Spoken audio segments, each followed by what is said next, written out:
top stories, an expert calls for addressing management issues and improving natural tourism offerings to boost Ethiopia's industry's growth and competitiveness.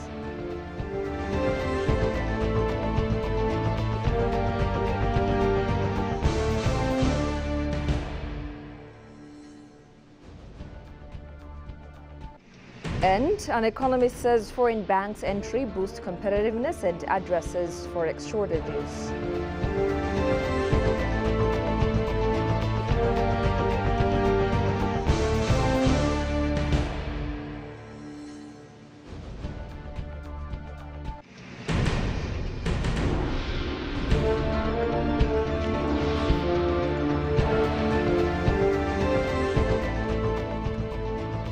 Hello and welcome to BBC World, the voice of Pan-Africanism, with the news of the hour. I am Tabitha John. Do stay with us.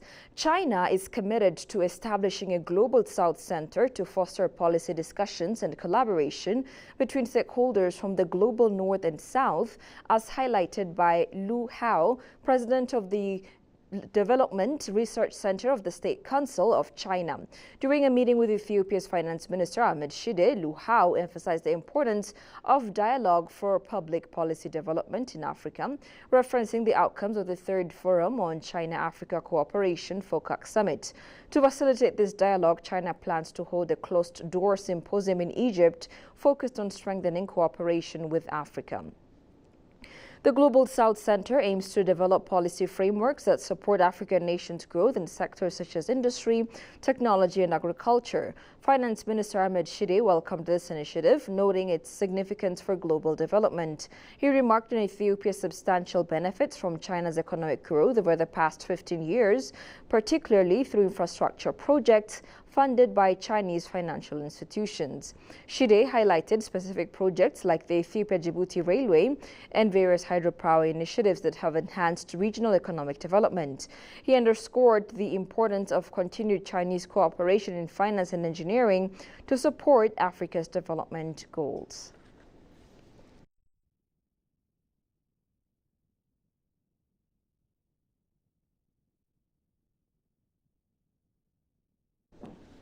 Ethiopia is committed to enhancing regional climate resilience, as highlighted during the 69th Greater Horn of Africa Climate Outlook Forum, GOCOF 69, in Addis Ababa. Motuma Mekasa, senior advisor to the Minister of Water and Energy, emphasized the importance of accurate climate forecasting for effective decision-making and disaster risk management. He acknowledged the contributions of the IGAD Climate Prediction and Application Center, ICPAC, in providing regional forecasts that support agricultural practices. Ethiopia has developed a national framework for climate services to guide its climate initiatives and called for IGAD support in operationalizing this framework. The forum gathers high-level officials, scientists, and stakeholders to discuss seasonal climate information and its impacts. GACOF is held 3 times a year to facilitate informed decision-making across the region.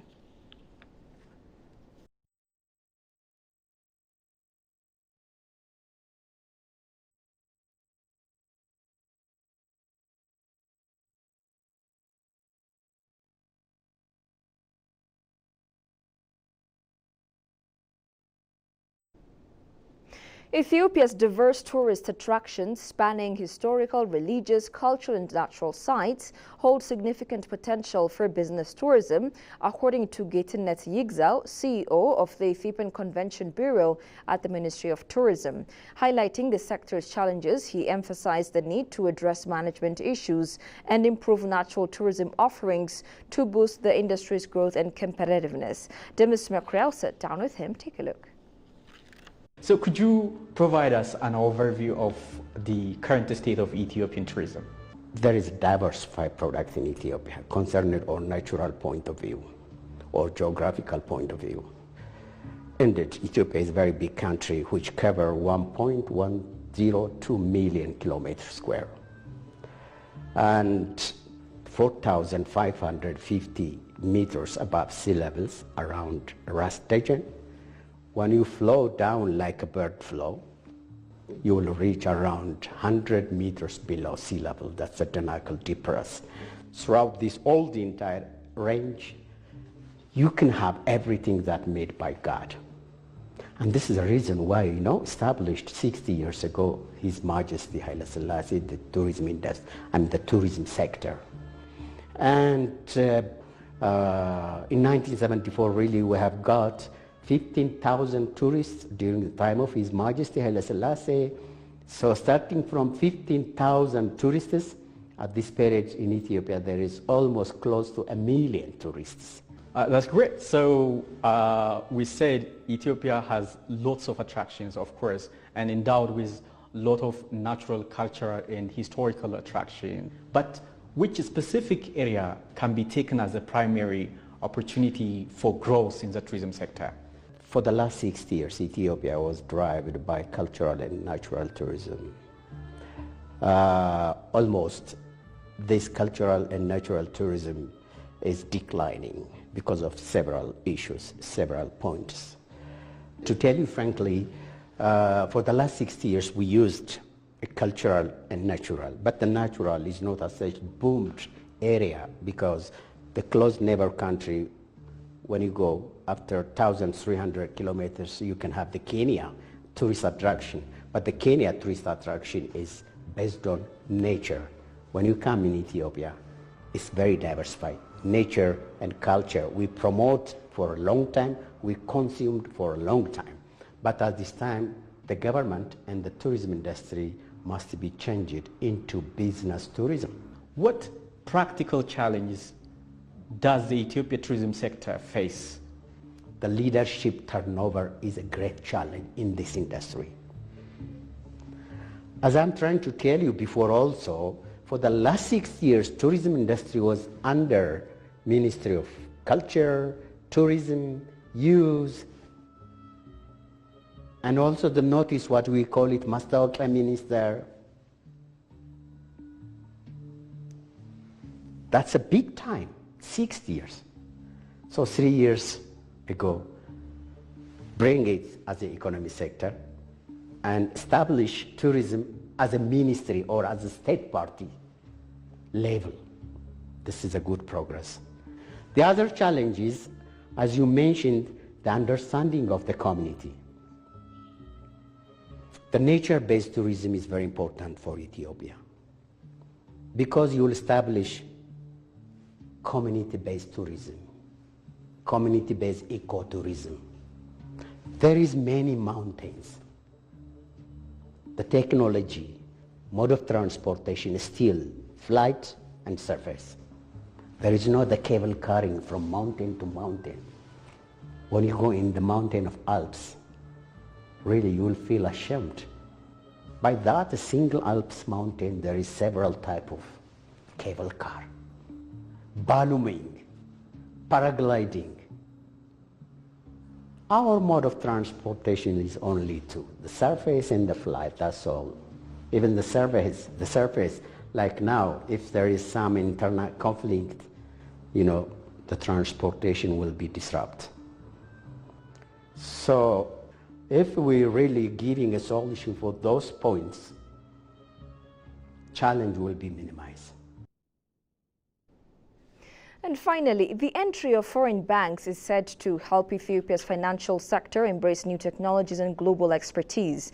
Local banks are urged to embrace their human resources and grow their capital to remain competitive in the new era. Goshu Melissa reports.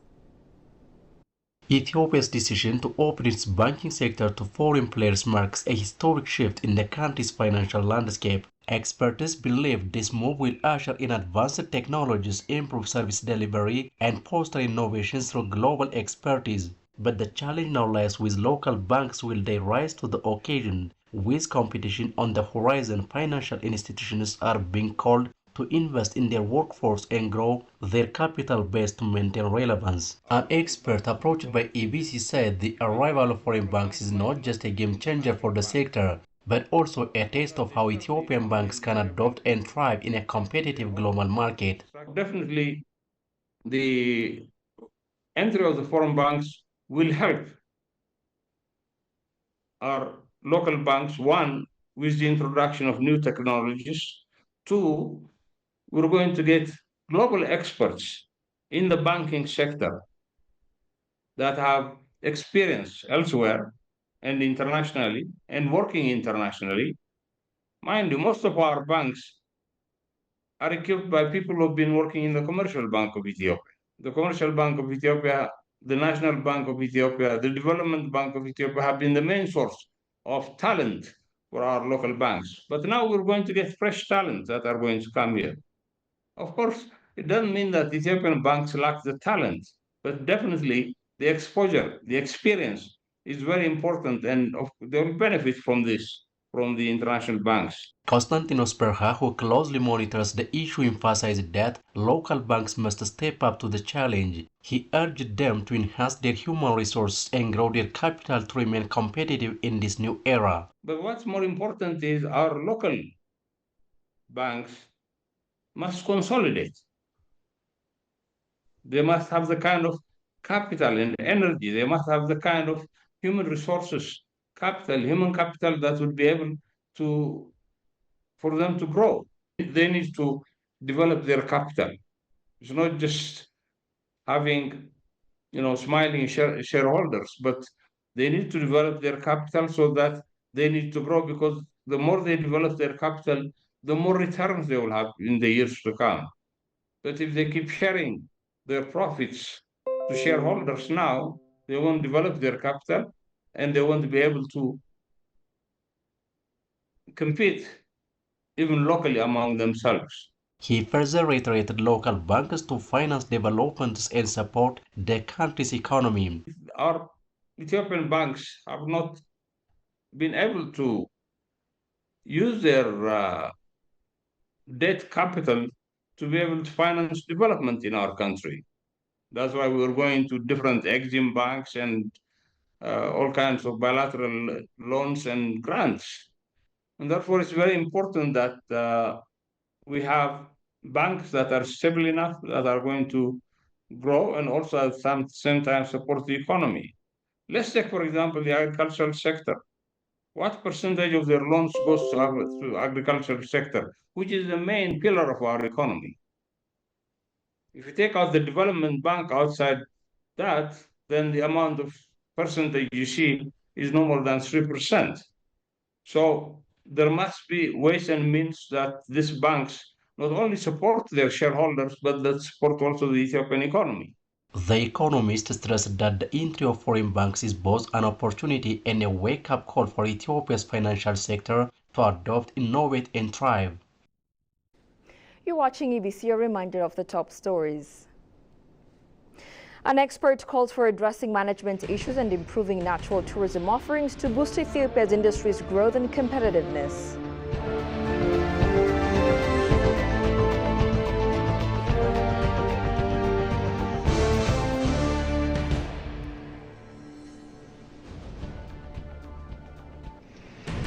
And an economist says foreign banks' entry boosts competitiveness and addresses forex shortages.